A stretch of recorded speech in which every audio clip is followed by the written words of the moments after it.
welcome back to Trials and Tribulations. Today I have...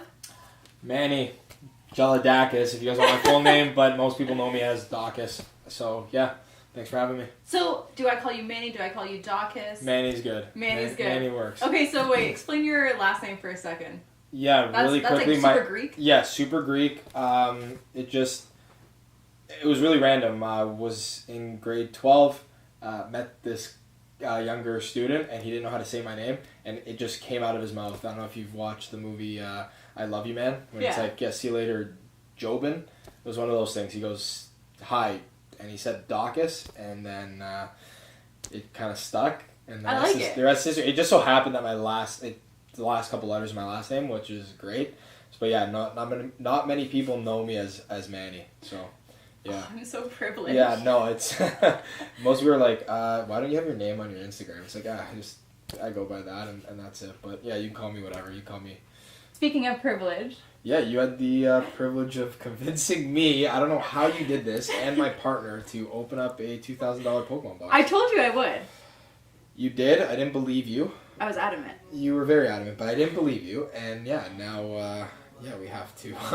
I mean, it worked out, obviously, so hopefully the fans will go take a look at those videos. But it did work, so we're very happy and thrilled that your good luck and charm blessed our Pokemon collection. So thank you for that. Oh, you're welcome. So what do you do? Right now? Yeah. Yeah, now other than this, yeah, my 9 to 5, my actual yeah, living. What's your 9 to 5? Yeah, well, I'm a stockbroker.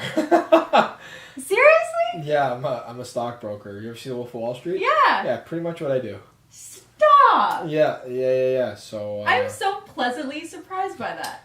Yeah, not many people know that either. So there's a lot of exclusives here. This is the first time I honestly, like, most people just know me as like I used to play hockey and that was it. And I guess never really did like the I'm done playing hockey post like everyone does. So, and I just kind of moved into the city and it was just.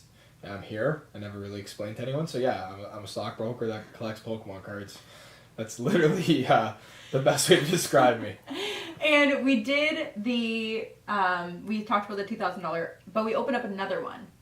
Yeah, so we did a Burning Shadows box, which is nothing too crazy. But again, last pack magic, you pulled a pretty valuable card. Packed it. We can get something great, and then all is good in the world. We need one big card. Stress. I feel it. I think you can do it. Oh, okay. Yeah, you got one. Wait. Yeah, you got one. You got a Glaceon. Oh my gosh, you got one. Let's fucking go! Fucking right! Yes! You fucking got one! Yes! Yeah! Pay for the box and maybe then some. So yeah, a little bit of good luck. Maybe I'm all the good luck. Yeah, you might have to be featured on a couple more videos maybe in the future. Oh, I'll do this all day. It is, but that's the thing. It's very addicting. It's so addicting. It is addicting, and that's the thing. Like when I first got into it, it was one of those things where I didn't even I've tried so many different things. Like when I was playing hockey, I tried streaming, like gaming. I've tried just posting like funny content on YouTube, and then I was like, you know what, like whatever, it's not a big deal. And then I grabbed the box, and I just was like, you know what, it'd be cool to just record my reaction. And then I thought about it, I was like, why don't I just go live? Show everyone. The first box I ever opened was so bad. Like there was no value in it, like zero. Like I had my friend message me, he's like, he goes, I'm so sorry, like you had got nothing in that. I go, I know, it's fine.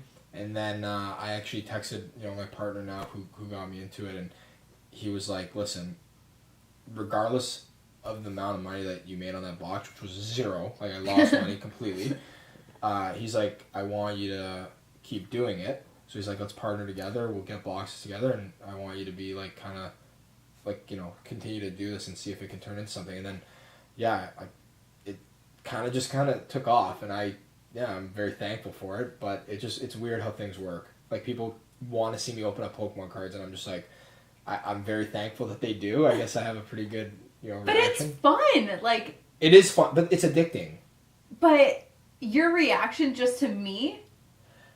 I'm a child, I think. But that's what people want to see. Yeah, I think I'm just unapologetically myself. and those reactions are genuine. And I think that even when the card's not good, like you'll get a genuine reaction from me, and I think that's what people like. But just thankful that people are watching and they're enjoying the stuff, because that's what kind of motivates me to do it. If people weren't a fan of it or whatever the case may be, then opening for myself is great, but being able to share that and entertain other people, I think, is what makes me like motivated to continue to do it. And now I have like a whole new thing where if anything goes wrong in my life, I'm forever gonna say, "Oh man, potato salad." Yeah, potato salad is it's like it keeps it PG. There's a lot of other words I'd like to use, but you got potato salad. Yeah, potato salad. It actually came from a Family Guy episode. It's like, are you a Family Guy watcher? So you remember when they're walking through like the town, and the guy's like he's pointing at the sky. The old, like, it was like a homeless person. He's pointing at the sky. He's talking to God. He's like, "Show me potato salad." Nothing happens. No, I didn't see that episode. It's fine. No, it's not a problem. But that's where it and I've like seen like every episode. It's a Family Guy reference. So I just say that now to kind of for my PG audience. My mom doesn't like when I swear a lot, so I keep it down for her on camera, behind the scenes. It's probably best just to always stay PG. Mm-hmm. Yeah, for the most part. I mean, I say it with passion. I speak very passionately. Potato salad! Yeah, well, I can't, that can't be coming out of my mouth all the time. But yeah, I just, time and place, but I speak very passionately, so I try to limit the amount of swear words that come out of my mouth. So would you, like, eventually stop stocks to just do this? Like, what are your goals? Wow, what are my goals? Therapy session here. I'm sorry. Literally a therapy session here. Holy, what are we doing here? Oh, I'm just trying to... Yeah. No, but I thought, a lot of people, they'll have their 9 to 5, and then they get into things like this, and it will blow up. And what if, would you ever consider this, full-time? Or is part of your goals just being like, you know what, I'm happy being a stockbroker, and I'm happy doing this on the side, and, what... Have you thought about, what you want your... Yeah, the short answer is yes. I totally would. I think I'm a content creator at heart in terms of, being able to just think of creative ideas that people could use. Case in point, you know what I mean? What we just talked about before we were opening about the collab stuff.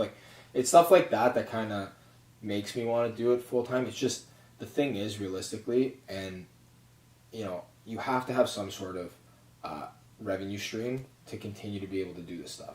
It doesn't happen overnight, so until that kind of becomes a leg for me to stand on fully, I'm content where I am right now. However, I still am kind of always searching for the next thing. I'm never fully satisfied, which I think is something that a lot of people kind of get into a rhythm of, just being satisfied with what they've done. So for me, I guess the short answer is, I would 100% stop a 9 to 5 or stop, doing in the finance world to be a content creator should, it continue to grow and get to the point where I can make a comfortable living where I don't have to worry about, paycheck to paycheck and, what am I going to do for content, what am I going to do for this. So I think doing it properly and having some sort of, not safety net, but just, going all in with it, but also just being smart about it and not, cutting my only source of income, because without that, I can't do any of this. Yeah. You know what I mean? There has to be something coming in for me to be able to, support my addiction. I was totally just gonna be your gambling habit. My addiction. I guess it is a gambling habit at this point, but investment opportunity. Let's change our. Yeah, we can call it an framework. investment opportunity. Yeah, I like that. Yeah. So, I think that's a really important thing for a lot of people who are following to know that when they see people like us who are doing this on the side, it's not going to happen overnight. Yes, you and I both had viral videos, but I think them understanding the behind the scenes of it all and the realistic parts of it. Side of it, 100%. A lot of people don't see I guess as corny as it is, the trials and tribulations of success and of being a content creator, right? They see when you get to that point. They don't see what it took to get there, right? They don't see all the, the miserable times you had editing, or the miserable times you had, I don't want to go live, I don't want to post, I don't want to do anything, because there's nothing motivating you. Mm-hmm. You're motivated but you're like, there's nothing behind you to kind of get you to that point where it's like, people want to see this. Like, you question yourself, and it's about consistency and having that sort of I don't care attitude about what people think, and not trying to please the masses, and just doing it for yourself, and then the rest will kind of follow. As corny as it sounds, like, it will come, just takes a little bit of time, and I think a lot of people don't want to put in that effort, which is sad. And that's the difference between, I think, people that make it and the people that don't, right? It's the people that continuously put effort into their craft that make it. Like, I wasn't, case in point, like, I wasn't the best hockey player ever, but I ended up getting a paycheck. There were guys that were way better than me, but I made it to, minor pro just because I didn't stop, and that was the thing. Like, I didn't give up on it. I stayed consistent with it, and I got there. So I think there's a lot of people that are better than me at creating content, opening up cards, or being a better anything. Like, I don't think I'm great at anything. I just think I work harder than other people, and they don't see it. But that's a huge thing. And everybody who I've interviewed, that's been literally across the board, always what they say. You'll know who's successful based on how hard they work. And if you're not working every day, then... No, 100%. Like, I really work. I work my job, whatever, and then at like 5:30, 6 o'clock when work's done, I'll try to get a sweat in. But you're so mentally drained. But then you go back, and I have exams I'm studying for, certifications, etc.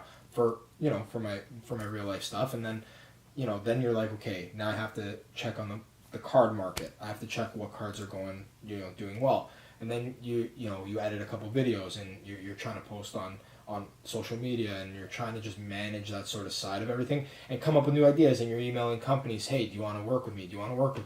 This is what I can offer you.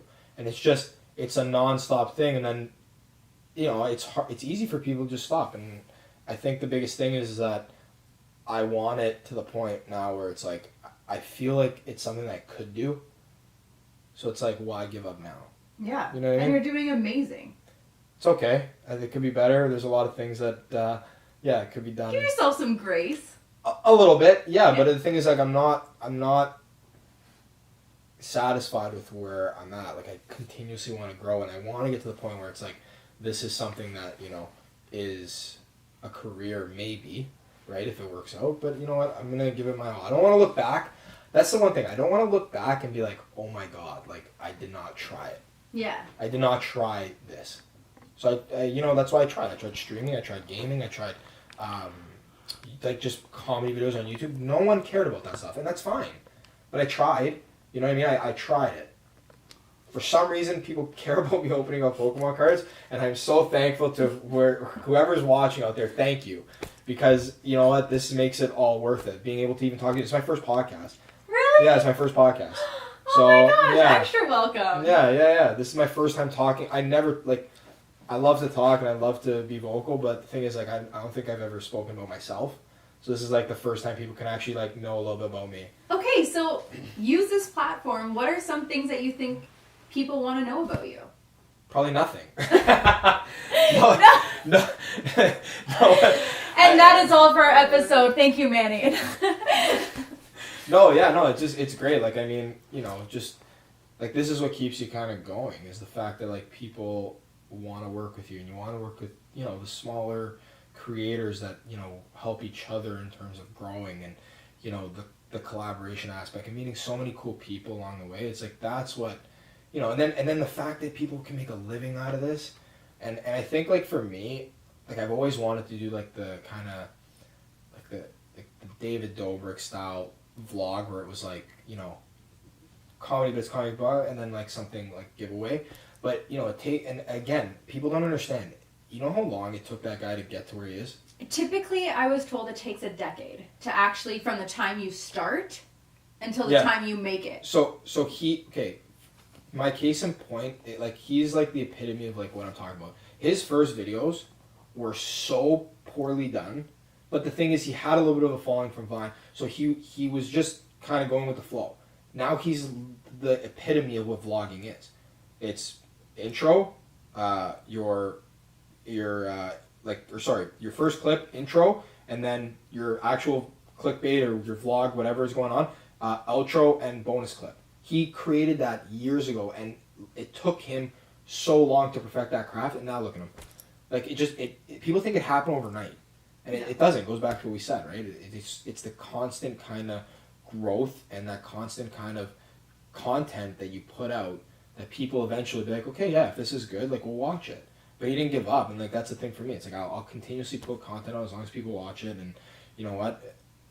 I'm not gonna worry about the chirping or the the little bit of back and forth jokes that I get with my buddies, because I know it's all love. Mm-hmm. But at the end of the day, like, a lot of people get discouraged because they get they get made fun of or whatever the case may be. It's like I learned a long time ago you can't please everyone in this world. No, and I think a lot of people are very opinionated, and they think they can do it better or whatever their thoughts may be. And I do agree with you. People get extremely discouraged. Like, I know when I started posting on TikTok, I had so much hate.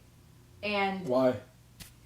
Like, I had one person that said, like, oh, it must be nice to be born with, like, a golden spoon in your mouth. And I was like, you don't know me. Yeah, you don't know what I've been through. Yeah, and especially, like, and it's just, like, people will, like, look at you and just make an assumption. And I was like, that's not me at all. And my TikTok has a lot of, like, but they're clickbaity. So I know what to say, because I was like, oh, angry comments are still views. So. Yeah, exactly. But I have fun with it. But I like that you said that, because a lot of people can't handle that. And that was the first thing. I'm a huge people pleaser. So that was a massive thing that I had to learn to not do anymore and not care about what people thought. But everything in this world, in this industry, is all about learning and growing. Yeah, 100%. And the thing is, like, you're not going to be able to satisfy everyone. No. Like, I post videos online, and I know people are just sending them to make fun of me, but I don't really care. Like, you're like... thumbs up, man. Like, a weak thumbs up. So shout out to my buddy John. It's a weak thumbs up. He taught me that. It's like, yeah, for sure. Like, I don't care. Like, make fun of me all you want. And I'm sure this is going to get sent around to people like, oh my God, he just did like, I don't care anymore. I'm going to live my life unapologetically how I want to live it. And if people want to make fun of me for that, that's fine. I'm so comfortable at this point in my life, in my own skin, that, some people can't take it and some people love it. But then I'm okay who's with your that. Community. Exactly. And that's a thing for me. It's like, I don't need any more friends in my life. Fine. No. Okay, that's not what I mean is, like, I'm not here to satisfy everyone. Yeah. I'm here to live my life the way I want to live it and write my own kind of journey and build my own pathway of how I'm going to do it. And obviously the waters aren't clear. They're very murky, but you can't base what you want to do off of other people's opinions of you. It's just, you can't. You'll drive yourself crazy. I stopped posting because I was so obsessed with how many views I got that it turned into a job, and I was losing followers because I was so like why isn't this hitting? Why isn't this hitting? Oh my gosh. And I became so obsessed that I actually had to, like, stop. And I stopped for like 3 to 6 months because I was like, really? I was like, I can't. And then I had to, like, regain my, like, center and be like, okay. Yeah, well, it's discouraging. I mean, the thing is, in that regard, it does get to the point where it's like, okay, what do I put? Like, it does become a little bit obsessive.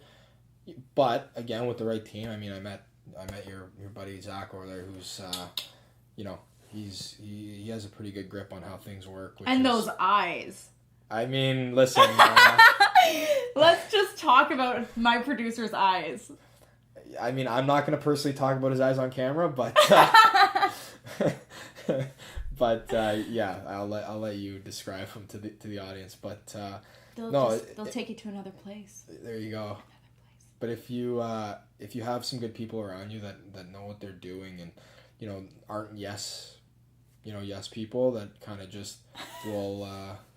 I'd like you to see. So this is funny how it's totally turning like to him. But when I was looking for my team.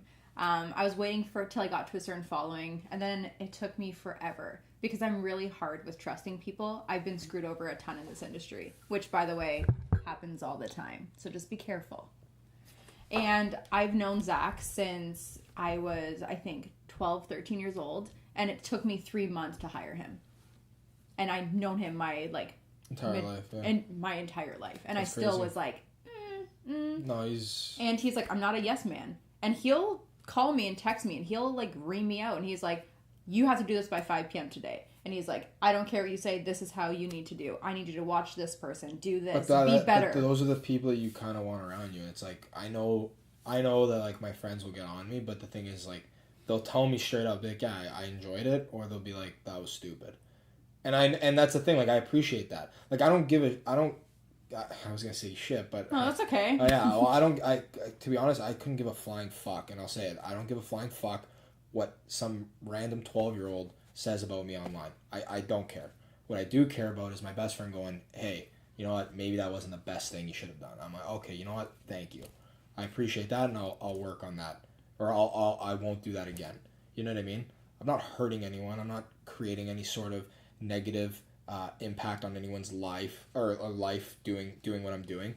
So why should I worry about what some comments want to deter me, or what someone's going to tell me how to shoot my content? No, you should do this, or yeah, you know what, this is great. No, I don't trust you. I want my friends or the people I have around me. I mean, I'm not as cool as you. I don't have a team yet. But, I'm not cool. I don't have a team yet, but I'm very fortunate to have some really good people in my life that, you know, they'll tell me straight up. They'll get on me, but they'll also just be like, hey, like, that was really good. Or they'll get on me and be like, that was stupid. And that's what I appreciate, I think. I think that's like the part that the part that they play in your life, where you can have these trusting people. And yeah, it does take a little bit of time, but, you know, loyalty and trust go a long way I think for me. So, and I'm sure it does with you, but yeah, that's how you build a good kind of team and a good brand awareness around you. And, you know, like, in those moments, like, I realized that as I've gotten older, which I'm very old, that my circle is like... Yeah, you can't ask a woman how No, old it's okay. right? Guess. Oh, you're, like, checking, like, all the details. I'm looking, yeah. Ooh. Am I sweating? Yeah, you get 31. Actually, that's really good. I'm going to be 31 on July 27th. Boom. It's okay. I got that. Hey, listen, very safe, played it good. 31. I thought you were gonna go a little bit higher, and then you saw my No. Hey, I'm very good with age. Okay, yeah. My Botox needs. Chelsea, you need to do better. Oh, you get Botox. Yeah, I have a bruise on my neck right now, because I'm trying to get my wrinkles. Oh, okay. I thought maybe you got into a fight with a vacuum cleaner. No, everybody's looking at me. They're like, ah. Yeah. And I was like, no, I actually got like a port, and we filmed it, and like she was like needling my neck. Okay, see, this is what you have a beard, okay? So okay, hold on though. For me though, and I've said this, like, a couple people know, like, actually probably only 2 people know this, but more exclusive. No, it's not even that. It's just like I enjoy, like, I like wrinkles and aging and that kind of stuff. Obviously not like over excessive. You have to do stuff to make yourself feel good 100%. But like for me, especially looking at like a woman, like I enjoy like seeing like someone who's aging like with you. You know what I mean? Like there's, you know, do whatever you want to do to make yourself feel good, but like I don't know. I like that stuff. I like my like eye wrinkles. Like I think it's cute. They're called crow's feet. I'm pretty sure what they're called, right? Yeah. And I was like, those are fine because like it shows that I'm smiling and I'm happy. And like I have like wrinkles here, and I'm like I'm good with that because that's all like my smiles. But I was like, this is like I'm not. Gotta go. That's just gotta go. Fair enough. And you know what? Everyone's entitled to do whatever they want. But it's a tech neck. I don't know what that means. So our generation, we don't have our phones, but like we're always looking down. You think that's what it's from? That's literally what she told us it's from. So she was saying that the older generation has like another neck where it's a lot. Oh, come on, Zach, what's it called? Oh no, but it's like I don't know. Zach's like, fuck you, I don't give a shit what it's called. No, but if you look at my dad's neck, you met my dad. Yeah, So look at my dad's neck, and that's what I'm talking about. And those generations have a different neck because they use like they got sunburns. Oh, okay. And they have a different look to it. Long story short, ours is a tech neck because we're always looking down. I'm a teacher, so I'm constantly like 100%. Okay, I got looking that. when I'm grading, when I'm talking to the students. So you're trying to get rid of that. I'm trying to get rid of the lines. Nice. Whatever makes you feel good. I mean, That's the end of the day. You're here to. I think that's the biggest message here today. It's you're trying to satisfy yourself, and Yeah. you know, you don't live for anyone else but yourself, right? And I totally forgot what, like, before I, like, sidetracked into that whole age thing. What? Oh, yes. My group of friends got smaller. I mean... And so I understand what you're saying is because you're always looking for people who you trust, who have been there through your good times, through the bad times, who've grown with you, who actually knows your core. And having that background is able to help you succeed. 100%. I mean, and the thing is, like, you're not even really looking for them. They just come into your life. And it's weird, like, people will come into your life at a time where you're just like why are you here? Like, what's going on right Everybody now? Has a purpose. Exactly. And the thing is, like, you don't really know what that true purpose is, and the more you try to stress on it, the worse it gets. 100%. So, I mean, for me, it's like I just try to enjoy, every encounter as if it might be my last with someone, just because you never know. I read an article, and it literally said it's like treat every encounter as if it's your last, and you'll cherish them more. And I didn't really understand that, and then obviously I've had friends of mine pass away, and it's just like, oh man, I would have been nice if I knew that was going to be the last time. But I mean, so it's like, yeah, treat every encounter like it's your last, and enjoy that kind of person or people that you get to spend that encounter with. You know what I mean? So it's like, I don't know about looking for it, but just enjoying what's coming your way. Yeah. In terms of like, I'm all about living in the moment. Okay, yeah. I mean, and most just people being present. Yeah. Yeah. Because this is all we have, and this is all we know that we have. Yeah. So, I don't know what's going to happen. Literally, after we shut all the cameras off, like, what if this is my last moment? Well, I'm going to put all of my energy, all of my, like, love, all of my time into you and Zach, and what I'm doing right now. Yeah, exactly. And you guys, because that's what I'm doing right now, and this is all I know. And all I have. It's crazy to think about. Yeah. So I forget how the quote goes. It's like better not know which moment be your last. Yeah. So you can just totally live in that, in that moment, and in that, that moment in time where you're just like, okay, like this is it. Like I'm here. I want to be a part of whatever this is. Like just fully immerse yourself. And but that's the thing. It goes back to, again, content creating. It's like fully immerse yourself and live in that, like, that struggle, and like, the journey, I think, is the best part. Although it sucks sometimes, that road might be really long, and you might be in a really shitty situation sometimes, but you're gonna look back when you get to the other side and just be like, oh, I did it. It's like, what do you do now? It's like, what now kind of moment. And a lot of, I think, successful people, and however you deem success, I think a lot of successful people get to the point where like, okay, now what? Yeah. So it's like, enjoy that sort of enjoy that, that process of whatever you're doing, whether it's work, content creation, school, and enjoy that process, because it won't, again, you'll get to that now what moment, and you'll be like, I didn't even really enjoy like that, the struggle, or like, the great times. Like I didn't, because they're so far in between. Go. Yeah, they're so far in between. You're just like, damn, like I didn't really get a chance to enjoy that as much as I would have wanted to. And there's so many different stages in life, and I know I've talked about this a billion times, but like I'm going through one of my biggest stages, and I've been there, done what a lot of people my age are like trying to do. And I'm like, now I'm in a whole world where I'm like, oh my gosh, I literally have complete freedom. And before I looked at it as like, I'm lonely, I'm sad, like, and then I was like talking to like my friends, and they're like, what do you mean? They're like, this is everything you wanted. And they're like, you literally have the opportunity to like recreate. Yeah. Rebrand yourself. Like, rebrand yourself and do whatever your heart desires. Like, this is your moment. And you're right. I think people get so stuck on just the negativity and societal norms and the pressure that they don't actually look at like the grand scheme of things and be like, oh, is it loneliness or is it freedom? I mean, I think you have to truly know how to be alone, mm-hmm. And then once you're comfortable with that, I think the right person might come along, or that right opportunity might come along, or exactly. the right situation might come along where you're just like, okay, like I was ready for this, because like you're comfortable enough in your own skin, you're comfortable enough to not rely on anyone else, so you're okay with, not worrying about anything other than how you're going to feel in that moment with the person, situation, or, encounter, or whatever it is. So I think that's good for you that you're able to see that now and be able to, address that. Yeah, it was a huge learning experience.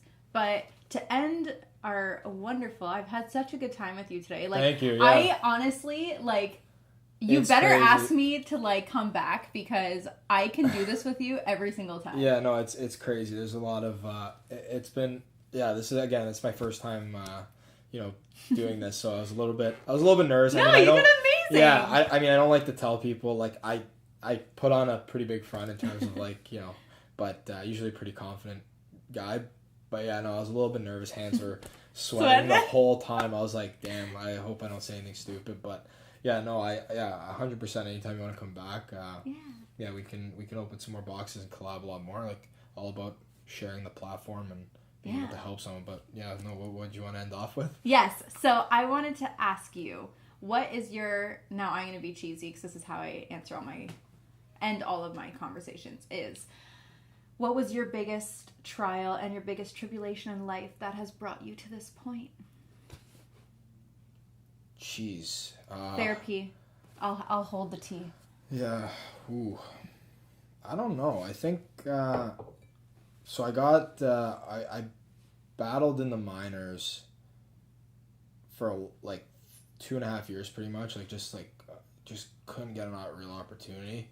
And like I even before then, like, just junior team to junior team, just waiting for that one opportunity. I finally got it, and then a couple different schools finally got an opportunity to play. Played amazing, got the but it was just like a lot of like, things that kind of happened along the way that were very deterring. However, finally got to play pro hockey, which was great, and then I got sent home 2019 November. It was like just after Halloween, and I got cut, right? And no team wanted to pick me up, and I was just like, okay, like, I guess this is it. Like, didn't really have an answer for me. They were just like, yeah, like, there's guys coming down from the NHL and the American League, and then obviously you get bumped, and it's just like you're stuck on that. Now what? Again, like, you're sucks. Like, you put your whole life into this one thing, and it doesn't pan out the way you want, or whatever the case may be, and then I get a LinkedIn request, like, saying, hey, do you want to be an analyst? I was like, yeah, sure, whatever. Then it turns into a great job opportunity, which now led me to what I'm doing now. I got another job, and so I think just like that moment of being like sent home, for like the last time being sent home, because I've been cut before, it happens, right? But I think like the last time being cut, where I was just like, damn, like driving from Toledo, like Ohio, back to Toronto was just like, I think this might be it. Like, having that moment of just like realization was like a little tough, and then coming to that conclusion where it's like, yeah, I want to take a very long break from this sport, and then I think getting and then on the other side is like, now getting the opportunity to work with someone so great like my partner, and then having some good influential friends that I played hockey with, that were I was so fortunate that they reposted I didn't even ask. Like, they just saw the video and they're just like, I want to repost this, and they shared that first video, and then I ended up getting a couple followers, and then like I posted on TikTok, and then I got more followers. So I think like that, those couple moments coupled together, that kind of brought me here now, and it's just like, yeah, I mean, I'm thankful, I guess, that I'm not thankful I got cut, but it's funny how things work. Yeah, and you never know. Yeah, I never would. Yeah, I don't know what I would have been doing if I was still playing right now. Probably wouldn't be living in Toronto, wouldn't be talking to you, wouldn't be opening up. Right? And we were destined to meet. Yeah, 100%. And that's, I think that's the crazy thing about life. You just never know where it's going to take you. Just trying to be as prepared as you can for the moment. Yeah. And try to immerse yourself in it, I think, is the most important thing you can do. I love it. Thanks so much. Yeah, thanks for having me. Thank you guys so much for joining in on another episode of Trials and Tribulations. Stay tuned next week, and we're going to have another guest come in. I wonder who it's going to be. Bye.